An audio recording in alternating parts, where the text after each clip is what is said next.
Final दोस्तों हमें यहाँ पे जहाँ पे परिवार के सभी साथी गणों से निवेदन है कि सभी लोग सर के बस बीच में उपस्थित होने का ही एकदम निकटतम। अंकित सर ब्यूटीफुल, अंकित सर ब्यूटीफुल, अंकित सर ब्यूटीफुल।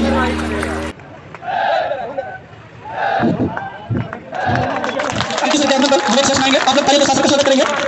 हर गली अच्छी लगी, हर गली अच्छी लगी, हर एक घर अच्छा लगा। वो जो शहर में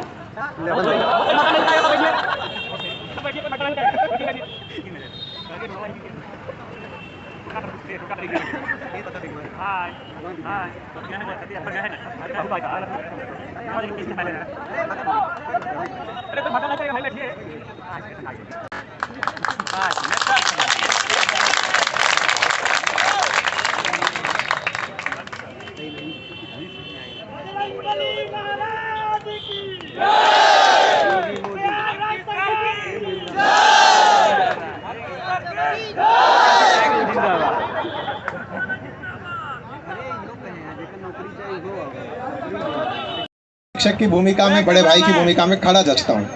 मान मिलता है, सम्मान मिलता है, ज्ञान मिलता है, वरदान मिलता है। शिक्षक के आशीर्वाद से हमें हर समय मुकाम मिलता है, मुकाम मिलता है।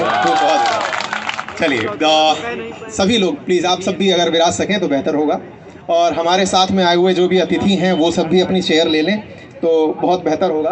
सर आप लोग आ जाइए, प्लीज़ बैठिए, प्लीज़ बैठिए। नवीन सर आइए, आप लोग बैठिए। जो आज के संचालक हैं वो विराजें और मैं यहाँ पर मोर्चा संभालता हूँ। आप सबसे बहुत अच्छे से बात करनी है। जैसा कि आप सभी को विदित है कि हमारे यहाँ के आने का प्रयोजन क्या था, पहले मैं प्रयोजन स्पष्ट करता हूँ, और चूंकि प्रयोजन में ही आप सबके साथ मुलाकात का कारण छिपा है, फिर उसको भी हम शुरू करेंगे। तो पहले प्रयोजन पे आते हैं। प्रयोजन था कि मैं YouTube पर आप लोगों को दिखता हूँ और कई जगह ऐसा लगता भी है, मुझे पर्सनली ऐसा लगता है कि मैं वन वे कम्युनिकेशन कर रहा हूँ। वन वे से मतलब है मैं बोले जा रहा हूँ, कमेंट बीच में अगर ले लिया तो फ्लो बिगड़ जा रहा है। अच्छा, बीच में मेरी नज़र कुछ बच्चियों पर पड़ी है, इनके लिए एक बार ज़ोरदार ताली हो जाए, क्योंकि हमारी छोटी बहनें हमारे बीच में आकर बड़ा साहस जुटा के पहुँचती हैं। क्योंकि अपनी एक कोटेशन है, आप सबको यदि याद हो तो बताएगा कोई, जब हम क्लास के अंत में बोलते हैं क्या है, बड़ों का छोटों को प्यार, और अपना व्यक्तित्व कैसा बनाएं, इस प्रकार बनाएं, महिलाएं सुरक्षित महसूस करें, है ना। तो ये आपके लिए भी तालियां हैं कि आपके बीच में कुछ बच्चियां उपस्थित हैं। आप सभी का स्वागत। तो हाँ जी, आजकल ये लाइन इसलिए नहीं बोल रहे हैं क्योंकि आपके सामने बोलना था। हम अपने शब्दों से ये कार्यक्रम को आगे बढ़ाएंगे। हाँ, आप आ गए हो तो कुछ चांदनी सी बातें हो, आप आ गए हो तो कुछ चांदनी सी बातें हो, जमी पे चाँद कहाँ रोज रोज उतरता है। क्या हमें इस तरह की बातें सुन करके बड़ा हेजिटेशन होने लगता है यार, मतलब चांद ऐसा गोल मटोल कब से होने लगा है। चलिए, बहुत अच्छा लगा, थैंक यू सो मच। हमसे तारीफ सहन नहीं होती। जिसको भी बोलना होगा वो अपना हाथ ऊपर करेगा, हम पास में आएंगे, माइक देंगे, आप अपनी बात रखिए। परफेक्ट है। तो गर्ल्स में से सबसे पहले अगर कोई हैंड रेज करना चाहे तो प्लीज करें, फिर आगे बढ़ें। हाँ, वो बच्ची पीछे से हाथ खड़ा करें, बताइए। नमस्ते। हाँ सर, मेरा नाम शालिनी मौर्य है। सर, बस एक ही क्वेश्चन है कि हमारे इस खास करके यूपी स्टेट में जो गवर्नमेंट जॉब का जो ट्रेंड चल रहा है, इस बीच में हम लोग बड़े कंफ्यूज हो जाते हैं कि अगर हम गवर्नमेंट नहीं हायर कर पा रहे हैं तो फिर हमारा जो है हम लोग क्या ही चुने, क्या करें क्या नहीं करें। इस टाइम मैं टीचिंग के लिए तैयारी कर रही हूँ, पीजीटी और एलटी के लिए। सर, थोड़ा सा मार्गदर्शन करें। देखो, इनका जो सवाल है ना, ये पूछते पूछते पटरी से उतर गई। सवाल रिफ्रेम कर देता हूं मैं आपका, सो दैट बहुत सारे लोगों का सवाल उसमें बन जाएगा। सवाल ये है कि आजकल मैंने यूपी गवर्नमेंट को देखा है, वैकेंसी जैसे कल ही यूपी पीसीएस मेंस का रिजल्ट आ गया है ना। बहुत सारे एग्जाम्स हो रहे हैं, टाइमली हो रहे हैं, और बच्चे के साथ बड़ी मुसीबत ये है, वो एक एग्जाम लेके निकलता है, दूसरा एग्जाम बीच में ही आकर खड़ा हो जाता है कि हमें दे लो। फिर लालच ये आने लगता है कि यार पीसीएस तो हो ना पाएगा, चलो आरओ एआरओ दे लेते हैं। आरओ एआरओ पता निकले कि ना निकले, कांस्टेबल दे लेते हैं, टीचर दे लेते हैं। मुसीबत ये है कि हम निकलते एक रास्ते के लिए हैं, चार रास्ते खुले दिखाई देते हैं। होता है ऐसा? आपका जो सवाल है ना उसका जवाब भी इसी में है, और ये बहुत सारे बच्चों का सवाल है। और अभी जो अंबुज सर से हमारी मुलाकात जब हुई थी, इनसे भी हमने ये चर्चा की, ये कम से कम 35 मेंस दे चुके हैं विभिन्न राज्यों के, ठीक है। तो ये अपने आप में बड़ी बात है, और इनका अनुभव हमने एक ही लाइन में सुना, और वो अक्सर हम बच्चों से ये कहते हैं सर किसी एक पर फोकस किए होते तो शायद आज कहीं ना कहीं टॉप किए होते, है ना।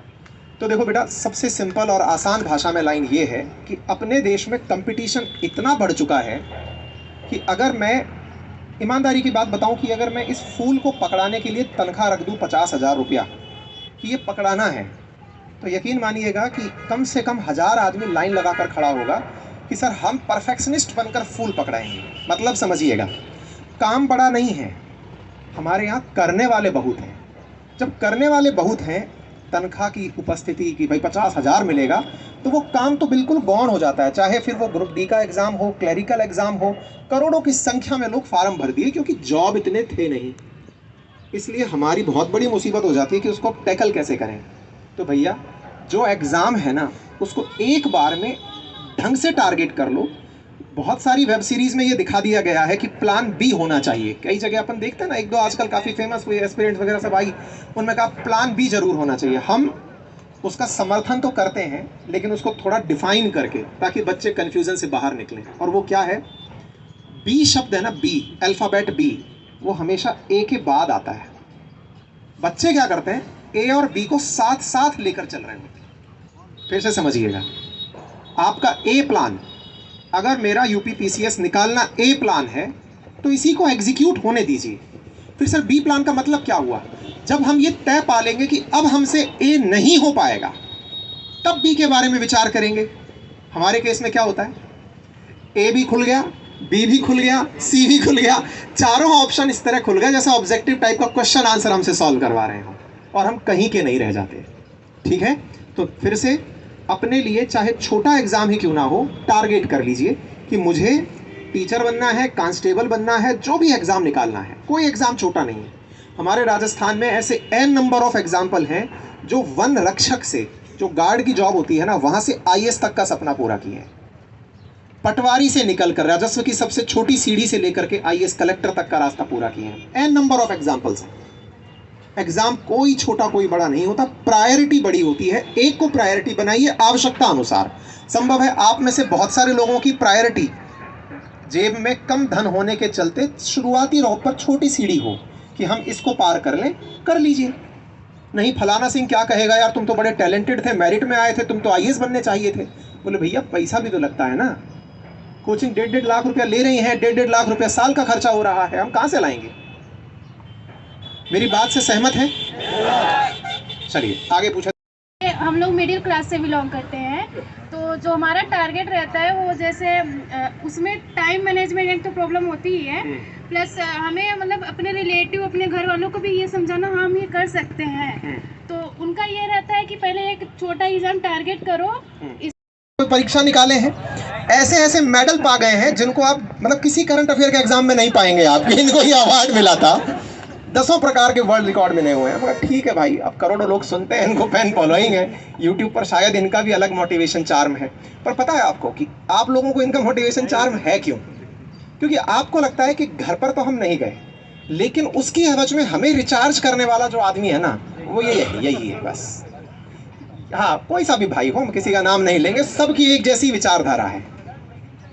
हम पहले आ रहे हैं, रुकिए, हम इस लाइन को खत्म कर दें, उसके बाद आपका सवाल है।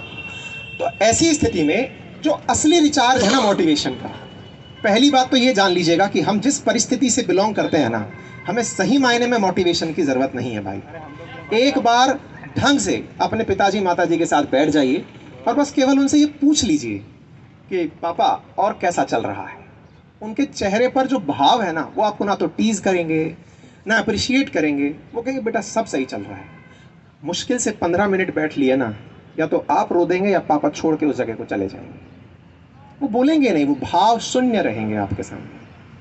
कभी पिताजी के साथ बैठिए, एक उम्र जब पिताजी के पैरों में चल रही चप्पल आपके पैरों में आने लग जाए, तो कहावत है बड़ों की कि उनके साथ बैठना शुरू कीजिए, चाहे 5 मिनट ही सही। और ये मत समझिए कि हमारे पिताजी जो हैं मतलब किसी श्रेणी कर्मचारी हैं, चतुर्थ श्रेणी हैं, बेरोजगार हैं, ठेला चालक हैं, रिक्शा चालक है। जी नहीं जी, जिसने हमें जन्म दे दिया ना, वो हमसे हमेशा बड़ा रहेगा, फिर चाहे आप कलेक्टर बने, है ना। तो उनके साथ बस बैठिएगा और बस 15 मिनट के लिए ही सही समय निकाल कर, कभी भी आप देखिएगा, आप माताजी से बात कर लेते हैं, अपने बहन से, अपने भाई से बात कर लेते हैं, पिताजी से फ़ोन पे नहीं बतियाते हैं आप लोग, उनसे बचते, हिम्मत नहीं होती है ना। सही मायने में पता है वो असली बैकबोन है परिवार की। मैं मतलब रियल में ये जानता हूँ कि अगर सही में मोटिवेशन चाहिए ना, तो 15 मिनट पिताजी के साथ जाके बैठिए, वो आपको ऐसी बातें करेंगे, बेटा कोई चिंता की बात नहीं है, तू डिप्रेस मत होना, हो जाए सिलेक्शन बहुत बढ़िया, नहीं हो कोई बात नहीं, अपन कर लेंगे यार। उनका मोटिवेशन आपको बहुत सारी बातों की व्याख्या दे जाएगा।